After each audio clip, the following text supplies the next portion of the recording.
আপনার এই একটা ভুলের কারণে আপনি সারা জীবন দুঃখী থাকবেন। আর সেটা জানতে এই ভিডিওটা মনোযোগ দিয়ে দেখুন। একটা ট্রাফিক সিগনালে একটা ফেরারি এসে থামলো। ঠিক তখনই সিগন্যালের উপর দেখি হেলিকপ্টার চলে গেল। আর সেটা দেখে ফেরারির মালিক মনে মনে ভাবে, ইস, আমার কাছে যদি একটা হেলিকপ্টার থাকতো।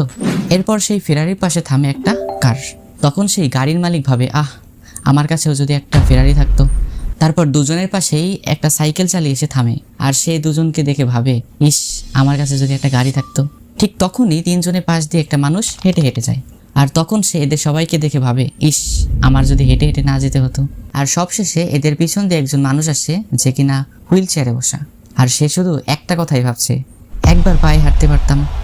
আসলে আমরা এমন একটা সমাজে থাকি যেখানে পাশের বাসার আঙ্কেলের গাড়ি, বন্ধুর বিদেশে যাওয়া, হাতে নতুন আইফোন বা কাজিনের বিয়ে, যে কোনো জায়গায় একটাই প্রশ্ন, যে তুমি এখনো কি করলে।